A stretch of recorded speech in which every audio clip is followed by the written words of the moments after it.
बिस्मिल्लाहिर्रहमानिर्रहीम। अस्सलाम वालेकुम। आप देख रहे हैं math universe by sir Khawar.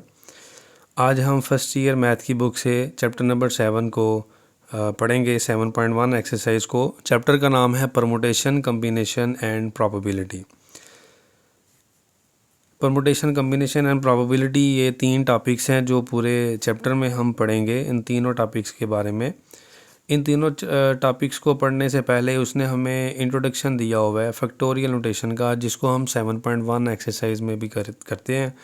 ये उसने हमें प्रैक्टिस के लिए और समझने के लिए पहले फैक्टोरियल नोटेशन दी है, जिसकी डेफिनेशन है let n be a positive integer then the product n into n minus one n minus two so onward 3 to 1 is denoted by n factorial or. ये दोनों n फैक्टोरियल ही होते हैं। इस तरह लिखें या इस तरह लिखें। And read as n factorial, that is, ये हमारे पास डेफिनेशन है फैक्टोरियल नोटेशन की। इसको हम इस तरह से भी कर सकते हैं, n फैक्टोरियल इक्वल टू, देखिए यहाँ पे मल्टीपल उसने बताया ना, एक वैल्यू n-1, n-2, n-3 सो ऑनवर्ड। तो यहाँ पे n फैक्टोरियल का मतलब है कि आपने n को सेम लिख लेना इक्वल के बाद n, ठीक है। जब आप n सेम लिख लेंगे फिर उसमें से आपने एक एक वैल्यू कम करते जाना है, n-1, n-2, n-3 and so onward करते करते करते वो 3 to 1 तक वैल्यू चली जाएगी, ठीक है। ये आपने याद रखना फैक्टोरियल को। अब इसकी एक एग्जांपल है। फॉर एग्जांपल अगर आपके पास 100 नंबर हैं तो आपके पास n 100 है, तो आप लिखेंगे 100 माइनस 1 करते जाएं 99, 98, 97 एंड सो ऑनवर्ड। कहाँ तक जाएंगे? 3 to 1 तक आ जाएंगे आप, ठीक है जी। तो ये n फैक्टोरियल इस तरह से आप सॉल्व करके निकालते हैं। एंड पे 1 तक वैल्यू जानी होती है। हम इसकी कुछ एग्जांपल्स को डिस्कस करेंगे ये, और आपको बताएंगे कि इसको कैलकुलेटर पे किस तरह से सॉल्व करना है। पहले हम क्वेश्चंस को वैसे सॉल्व करना सीखते हैं। एग्जांपल देखें। 1 फैक्टोरियल का मतलब है 1 मतलब 1 के बाद कुछ नहीं आता, ज़ीरो नहीं लिखते ना। तो 1 का फैक्टोरियल कितना होता है? 1। इसके बाद इसी तरह हम 2 फैक्टोरियल की बात करेंगे। तो 2 फैक्टोरियल को भी जब हमने करना है, इसी तरह जो फार्मूला उसने पॉजिटिव इंटीजर बोला है, तो हम यहाँ पे नेगेटिव की बात नहीं कर सकते। हम नेगेटिव नहीं लेंगे। पॉजिटिव 2, 3, 4, 5, 6 ऐसे ना पॉजिटिव इंटीजर्स की हम बात करते हैं। पॉजिटिव इंटीजर में सिर्फ पॉजिटिव और ज़ीरो ले सकते हैं। तो 2 का फैक्टोरियल क्या आ जाएगा बच्चों? 2 का फैक्टोरियल, 2 के बाद कौन सी वैल्यू होती है? 1 आता है। तो अब लिखेंगे 2 मल्टीप्लाई 1, 2 मल्टीप्लाई 1, 2 आ जाएगा। इसके बाद 3 फैक्टोरियल है। 3 को हम लिखेंगे 3, 2, 1, एक कम करते जाएंगे वैल्यू, इनको मल्टीप्लाई करें 6 आ जाएगा। 4 फैक्टोरियल है। 4 को भी अब लिखेंगे 4, 3, 2, 1, इनको मल्टीप्लाई करेंगे 24 आ जाएगा। 5 फैक्टोरियल है। 5, 4, 3, 2, 1, आपने एक एक वैल्यू कम करते करते 1 तक जाना है, तो इसका आंसर 120। 6 फैक्टोरियल है। 6, 5, 4, 3, 2, 1, इसको मल्टीप्लाई करेंगे तो 720 आ जाएगा, ठीक है बच्चों। ये हमारे पास फैक्टोरियल।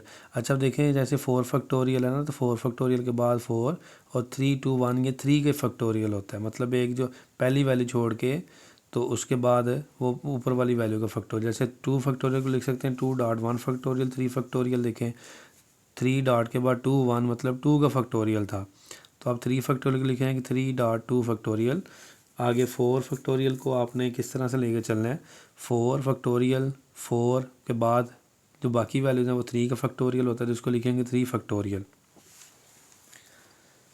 इसके बाद इसी तरह से हम अगर बात करें 5 फैक्टोरियल की, 6 फैक्टोरियल की, तो देखिए 5 फैक्टोरियल में 5 के बाद दिया हुआ है 5 और 4 के बाद वाली वैल्यूज़ 4 फैक्टोरियल हम इसको लिख सकते हैं। 6 फैक्टोरियल को हम लिख सकते हैं 6 और 5 फैक्टोरियल, ये 5 फैक्टोरियल आ जाएगा, ठीक है। आप इसको 5 के बाद 4 तक भी लिख सकते थे फैक्टोरियल। आगे नेक्स्ट कहते हैं 10 for positive integer n we defined n factorial as n factorial equal to n into n minus 1 factorial. आप n के बाद n माइनस 1 लगा के उधर ही फैक्टोरियल क्लोज करें, जैसे ये डेफिनेशन थी n factorial n into n minus 1। तो आप ये n माइनस 1 को इधर ही रुक दें, आगे ना लिखें उसको। आप n माइनस 1 के बाद आप फैक्टोरियल लगा दें, उसमें बाकी सारी वैल्यूज़ आ जाएंगी। आप यहाँ पे फैक्टोरियल लगाएं। आप n माइनस 2 को अगर लिखना चाहते हो तो n माइनस 2 के बाद फैक्टोरियल लगा देंगे, ठीक है। देखें मेरे पास 6 फैक्टोरियल है, तो मैं इसको लिखता हूँ 6 5 4 फैक्टोरियल। मतलब मैं कहीं पे भी ब्रेक लगा के फैक्टोरियल लिख सकता हूँ। ठीक है, 10 फैक्टोरियल है, 10 को आप लिखेंगे 10 9 फैक्टोरियल, 10 को 10 9 8 7 फैक्टोरियल भी लिखा जा सकता था। n फैक्टोरियल इसी तरह आ जाएगा n into n minus 1 factorial. ये हमारे पास ये भी एक डेफिनेशन आ गई। अच्छा, इसमें ज़ीरो फैक्टोरियल 1 होता है, ये एक बड़ा अहम रिज़ल्ट है। ज़ीरो फैक्टोरियल 1 क्यों होता है, ये प्रूव अक्सर आ जाता होता है 2 नंबर का question. Why zero factorial equal to 1, तो हम इसको पहले प्रूव करेंगे, फिर इसके बाद हम आगे चलेंगे। Prove that zero factorial equal to 1 as we know that n factorial equal to n into n minus 1 factorial. ये हमें पता है, अभी हम बात कर रहे थे इसको। तो आपने लेट करना है n की जगह पे 1, जिधर जिधर n होगा वहाँ वहाँ पे ना आपने इसमें 1 लिख देना है। n की जगह पे लिखेंगे तो 1, ये 1 पुट करें तो 1 फैक्टोरियल, फिर 1 इंटू 1 माइनस 1 फैक्टोरियल। तो बच्चों 1 का फैक्टोरियल तो 1 नहीं होता है, और 1 माइनस 1 ज़ीरो होता है, 0 मल्टीप्लाई 1 ज़ीरो, ज़ीरो का फैक्टोरियल आ जाएगा। तो ज़ीरो का फैक्टोरियल क्या आ जाएगा, शुरू पे 1 है तो हम इसको ऐसे लिख लें या ऐसे लिख लें, और zero factorial equal to 1, hence proof that zero factorial equal to 1। ये हमारा क्वेश्चन जो प्रूफ है वो भी हो गया, और एक शॉर्ट क्वेश्चन वो भी क्लियर हो गया यहाँ से। अब देखिए यहाँ पे एक बात जो बड़ी अहम है वो ये कि अगर हम 4 फैक्टोरियल को 2 फैक्टोरियल पर डिवाइड करते हैं तो हम इसको डिवाइड करके आप लिखते हैं जी 2 फैक्टोरियल, ऐसा नहीं लिख सकते। इसी तरह अगर 6 फैक्टोरियल ओवर 3 है तो इसको भी कट नहीं कर सकते। ठीक है, ये आपने याद रखना है। अगर हमारे पास 6 फैक्टोरियल है ओवर 3 फैक्टोरियल है तो हम इसको सॉल्व करने के लिए हमें पहले 6 5 4 3 फैक्टोरियल तक जाना पड़ेगा, ताकि बटे में और ऊपर नीचे दोनों फैक्टोरियल सेम हो जाए। अगर वो सेम हो जाए तो हम इनको कट कर सकते हैं। सेम फैक्टोरियल होंगे तो कट होंगे, अदरवाइज़ नहीं होंगे। तो 6 5 4 मल्टीप्लाई 120 आंसर आ जाएगा। ये आपने बात याद रखनी है, बड़ा अहम पॉइंट था। अब हम एक्सरसाइज 7.1 शुरू करते हैं। एवेलुएट 4 फैक्टोरियल है, हम इसको लिखेंगे 4 3 2 1। तो आपने इसको माइनस करते जाना ना, एक एक कम करते जाना है, तो ये आ जाएगा 24। फिर आ जाएगा 6 फैक्टोरियल को 6 5 4 3 2 1, तो ये आ जाएगा 720। बड़ा इजी क्वेश्चन है, ये देखिए ना, इसको हमने सॉल्व किया तो आंसर 720 आ गया था। फिर इसके बाद 8 फैक्टोरियल ओवर 7 फैक्टोरियल, हम इसको लिखेंगे 8 फैक्टोरियल। 8 को लिखें 8, फिर उसके बाद क्या आता है 7 फैक्टोरियल, और बटे में देखें तो वहाँ पे भी 7 फैक्टोरियल है, तो ये कट हो जाएंगे, सेम फैक्टोरियल है तो 8 आंसर आ जाएगा। इसी तरह 10 फैक्टोरियल ओवर 7 फैक्टोरियल है, तो आप इसको 10 9 और 8 और 7 फैक्टोरियल लिख लेंगे, बटे में चूँकि 7 फैक्टोरियल है, ये कट हो जाएगा। और हमारे पास 10 9 8 को मल्टीप्लाई करेंगे तो हमारा 720 जवाब आ जाएगा।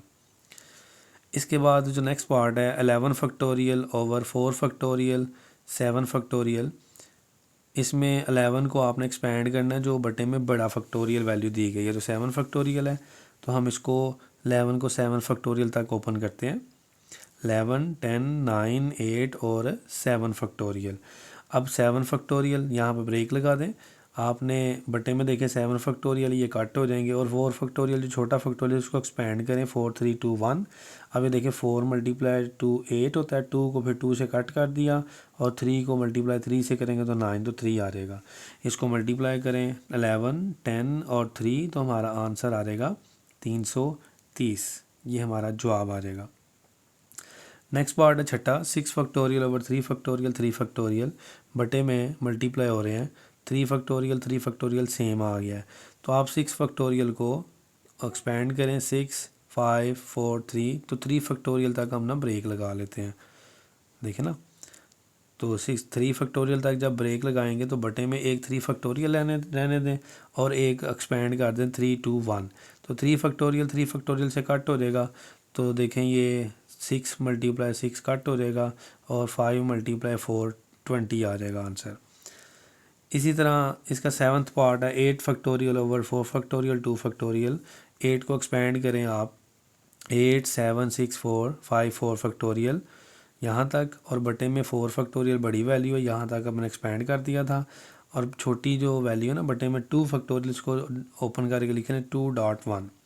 4 फैक्टोरियल से कट हो जाएगा, 2 को मल्टीप्लाई करें, 2 3 6 आ जाएगा, इन सब को मल्टीप्लाई कर दें 8 7 3 5, तो हमारा आंसर कितना आ जाएगा 840। 840 हमारा जवाब आ जाएगा।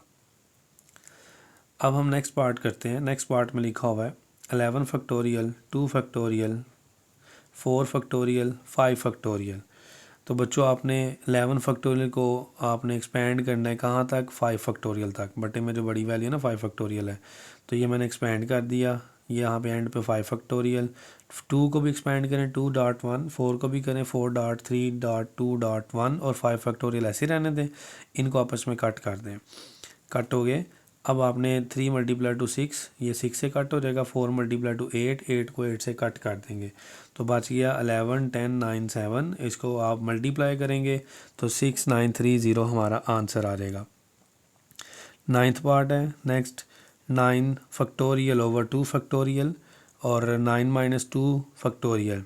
9 फैक्टोरियल को आप लिखेंगे 9 8 7, देखें ना बटे में 9 माइनस 2 है, तो वो 7 फैक्टोरियल पता चल रहा है, तो इसलिए मैंने 7 फैक्टोरियल लिखा, और बटे में जो 2 फैक्टोरियल इसको एक्सपेंड करके लिखा 2.1। ये आ जाएगा 7 फैक्टोरियल। ये आपको पता था ना, ये 7 फैक्टोरियल, इसीलिए हमने 9 को 7 तक ही आपने ओपन किया।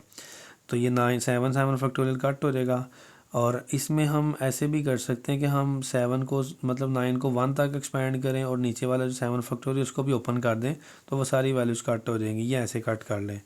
तो ये कट करने के बाद हमारे पास 9 मल्टीप्लाई 4 आ जाएगा, जो कि 36 के इक्वल है। नेक्स्ट पार्ट है 15 factorial over 15 factorial, 15 minus 15 factorial. तो ये कट हो जाएगा, ये आ जाएगा 15 factorial over 15 factorial, 15 minus 15 0 factorial हो गया था, ये आपस में कट हो गया। 15 फैक्टोरियल, 15 से 0 फैक्टोरियल 1 होता है, 1 ओवर 1 1 आंसर आ जाएगा।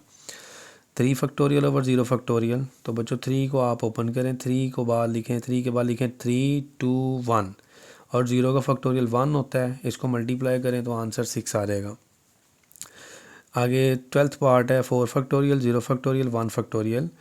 4 फैक्टोरियल को लिख लेंगे 4 3 2 1, और 0 का फैक्टोरियल 1 होता है, 1 का फैक्टोरियल भी 1 होता है, तो हम इस सब को मल्टीप्लाई करते हैं तो आ जाएगा आंसर 24। हमारा यहाँ तक क्वेश्चन नंबर 1 कंप्लीट हो गया है एवेलुएट करने का। अब मैं आपको कैलकुलेटर से भी ये जो है फैक्टोरियल सिखाता हूँ। देखें आपने लिखना है 2, और ये वाला साइन फैक्टोरियल का होता है, मोड है ना जो उससे नीचे, ये एक्स इन्वर्स और ऊपर उसके येलो कलर का एक्स फैक्टोरियल है। तो येलो कलर मतलब शिफ्ट आपने प्रेस करना है और ये वाला बटन प्रेस करना है, तो फैक्टोरियल आ जाएगा और आपका आंसर आ जाएगा 2। ठीक है। इसके बाद आपने सेम ऐसे ही शिफ्ट, देखिए मैंने लिखा 6 फैक्टोरियल, तो ये 720 आंसर आ जाएगा। तो आप इस तरह से कैलकुलेटर से भी क्वेश्चंस को कर सकते हैं। बड़ा इजी काम है, लेकिन हम यहाँ पे फैक्टोरियल को कैलकुलेटर से यूज़ किया करेंगे नेक्स्ट क्वेश्चंस में। अभी हम यहाँ पे सीख रहे हैं कि फैक्टोरियल कैसे सॉल्व करना है। नेक्स्ट क्वेश्चन नंबर 2 पढ़ते हैं। इसमें write each are the following in factorial form लिखा हुआ है। फर्स्ट पार्ट देखें, पहले पार्ट में वैल्यूएट किया था इसको, अब हमने ये पहले क्वेश्चन का उल्टा है, इसमें हमने फैक्टोरियल फॉर्म में लिखना है। पहले क्वेश्चन में फैक्टोरियल दिया हुआ था, उसको हम सॉल्व करते थे, एवेलुएट उसमें लिखा होता था। इसमें लिखा हुआ है उसने कि आप इसको फैक्टोरियल फॉर्म में लिखें। तो देखें लिखा है पहला पार्ट 6 5 4, तो बच्चों 4 के बाद 3 2 1 अगर होता तो मैं इसको 6 फैक्टोरियल लिख सकता था। अब यहाँ पे वो नहीं है, तो 4 के बाद आपके पास क्या आता है 4 माइनस 1, 4 माइनस 1 आपके पास आ जाता है 3। तो हम क्या करते हैं 3 के फैक्टोरियल से मल्टीप्लाई और 3 के फैक्टोरियल से डिवाइड कर देंगे। जब मैं इसको मल्टीप्लाई डिवाइड करूँगा तो ये जो 3 का फैक्टोरियल 4 के बाद 3 का फैक्टोरियल है ये क्लोज हो जाएगा, मतलब इसके जो शुरू पे वैल्यू है ना 6 उसका फैक्टोरियल आ जाएगा, और ओवर 3 फैक्टोरियल ये हमने इसको फैक्टोरियल फॉर्म में लिख लिया है। ठीक है। यहाँ पे अगर एंड पे 3 फैक्टोरियल उसको हम 6 फैक्टोरियल लिख लेंगे ओवर 3 फैक्टोरियल आंसर। अब नेक्स्ट है 12 11 10, 10 के बाद आपके पास एक वैल्यू माइनस करेंगे तो 9 आता है, 9 फैक्टोरियल मल्टीप्लाई और इससे डिवाइड करें तो ये 9 फैक्टोरियल बन जाएगा 12 फैक्टोरियल। इसके शुरू पर 12 है ना, 12 फैक्टोरियल ओवर 9 फैक्टोरियल आंसर। अब लिखें 20, 19, 18, 17 है, तो 17 के बाद एक वैल्यू माइनस करके आ जाएगी 16। 16 फैक्टोरियल से मल्टीप्लाई 16 फैक्टोरियल से डिवाइड करेंगे तो ये ऊपर वाली वैल्यू 16 फैक्टोरियल की वजह से फर्स्ट वैल्यू का फैक्टोरियल बन जाएगा जो कि 20 फैक्टोरियल बनता है। ओवर 16 फैक्टोरियल आंसर आ जाएगा हमारा। फोर्थ पार्ट देखें 10, 9 ओवर 2, 1। अब ऊपर वैल्यू जो है वो तो हमारे पास क्लोज नहीं है, इसलिए 9 के बाद 8, 7, 6 फला आना था, तो ये 9 के बाद हमने एक माइनस किया तो ये 8 फैक्टोरियल से मल्टीप्लाई डिवाइड कर देना है, और बटे में 2.1 है तो वो 2 फैक्टोरियल आ जाएगा सिंपल। यहाँ पे 8 फैक्टोरियल से मल्टीप्लाई और डिवाइड करें तो ये वैल्यू जो ऊपर वाली है वो 10 फैक्टोरियल हो जाएगा, और ये देखें ना 10 फैक्टोरियल होगा, बटे में 2 फैक्टोरियल 8 फैक्टोरियल आंसर। अब यहाँ पे लिखा हुआ है 8, 7, 6, ये मल्टीप्लाई, डॉट का मतलब मल्टीप्लाई, ओवर 3, 2, 1। 6 के बाद आप देखें तो एक वैल्यू 3, ये तो हो जाएगा 3 फैक्टोरियल बटे वाला। ऊपर 6 के बाद एक वैल्यू कम करें तो 5 आता है, 5 के फैक्टोरियल से मल्टीप्लाई और डिवाइड करेंगे और ये क्लोज हो जाएगा, तो ये आ जाएगा 8 factorial over 3 factorial 5 factorial is the answer. ये हमारा आंसर आ जाएगा। इसके बाद 6 पार्ट है, 6 पार्ट में लिखा हुआ है 52, 51, 50 और 49, ये मल्टीप्लाई हो रही हैं ओवर 4, 3, 2, 1। बटे में जो वैल्यू है ना ये तो 4 का फैक्टोरियल है, इसको तो हम 4 फैक्टोरियल लिखेंगे, लेकिन ऊपर है 49 के बाद 1 तक वैल्यू नहीं है, तो 49 में से एक वैल्यू माइनस कर दें, तो 49 में से जब वैल्यू माइनस करेंगे तो आ जाएगा 48। तो 48 फैक्टोरियल से मल्टीप्लाई 48 से डिवाइड करेंगे तो 48 फैक्टोरियल की वजह से ये जो वैल्यू है ना इसके शुरू पे 52, ये 52 का फैक्टोरियल बन जाएगा। 52 factorial over 4 factorial and 48 factorial. ठीक है बच्चों, यहाँ पे 7th पार्ट है n into n minus 1 n minus 2। n minus 2 के बाद कौन सी टर्म आनी चाहिए, एक माइनस करके फिर आएगी जो कि n माइनस 2 माइनस 1 माइनस 3 हो जाएगी। तो n माइनस 3 ये तो सेम आएगा, n माइनस 3 फैक्टोरियल से मल्टीप्लाई डिवाइड करें तो n माइनस 3 फैक्टोरियल की वजह से जो शुरू पे वैल्यू है ना n, उसका फैक्टोरियल बन जाएगा हमारे पास। ठीक है, n माइनस 3 की वजह से n का फैक्टोरियल बन गया, और बटे में जो फैक्टोरियल n माइनस 3 वो सेम आ जाएगा। आगे नेक्स्ट है जी 8th पार्ट पढ़ते हैं। n प्लस 2 n प्लस 1 और n, हम इसको सेम लिखेंगे, फिर हम इसको किससे मल्टीप्लाई डिवाइड करना है। n के बाद क्या आता है बच्चों, n के बाद आता है n माइनस 1, तो हम n माइनस 1 फैक्टोरियल से मल्टीप्लाई और n माइनस 1 फैक्टोरियल से डिवाइड करेंगे, और ये n माइनस 1 फैक्टोरियल की मदद से क्या होगा, शुरू पे n प्लस 2 का फैक्टोरियल बन जाएगा, n plus 2 factorial over n minus 1 factorial, ये हमारे पास आंसर आ जाएगा। नेक्स्ट 9th पार्ट है n plus 1 n into n minus 1 over 3 2 1। बटे में तो 3 का फैक्टोरियल है, तो ये देखें बटे के ऊपर value n plus 1 n minus 1, n minus 1 के बाद एक माइनस करें तो क्या आता है n minus 1 n minus 1 n minus 2 हो जाता है, तो हम n माइनस 2 फैक्टोरियल से मल्टीप्लाई और n माइनस 2 फैक्टोरियल से डिवाइड कर देंगे। अब ऊपर वाली जो वैल्यू है n माइनस 2 का फैक्टोरियल, उसकी वजह से जो शुरू पे वैल्यू n माइनस 1 का उसका फैक्टोरियल बन जाएगा, ये बन गया n प्लस 1 का फैक्टोरियल। बटे में 3 फैक्टोरियल और n माइनस 2 का फैक्टोरियल सेम आ जाएगा, ये मल्टीप्लाई का साइन डॉट। बड़ा इजी क्वेश्चन है। लास्ट पार्ट देखें 10th part, n into n minus 1 n minus 2 and so onward n minus r plus 1, ये हमारे पास 10th वाला पार्ट दिया हुआ है। ये क्वेश्चंस बड़े अहम हैं, शॉर्ट क्वेश्चंस आते होते हैं, ये प्रैक्टिस के लिए उसने दिए हुए हैं फैक्टोरियल के। जी आपने n माइनस 1 n माइनस 2 और n माइनस r प्लस 1 ये लिख लिया। इसके बाद कौन सी टर्म आएगी, इसके बाद बच्चों देखें n माइनस r प्लस 1, जब मैं इसमें से एक वैल्यू माइनस करूँगा तो n minus r plus 1 minus 1, तो ये सॉल्व करके n माइनस r का फैक्टोरियल हमारे पास बच जाएगा। तो हम n माइनस r फैक्टोरियल से मल्टीप्लाई और n माइनस r फैक्टोरियल से डिवाइड करेंगे, और जब इसको डिवाइड करेंगे तो ये n माइनस r फैक्टोरियल की वजह से शुरू पे n फैक्टोरियल बन जाएगा और बटे में n माइनस r फैक्टोरियल आ जाएगा। तो ये हमारी एक्सरसाइज कंप्लीट होगी 7.1। बड़ी इजी एक्सरसाइज थी, इसकी प्रैक्टिस करें। अगर आपको किसी चीज़ की नहीं समझ आई तो आप कमेंट सेक्शन में पूछ सकते हैं। वीडियो अच्छी लगी हो तो इसको लाइक शेयर ज़रूर किया करें अपने दोस्तों के साथ। मिलते हैं नेक्स्ट वीडियो में। अल्लाह हाफिज़।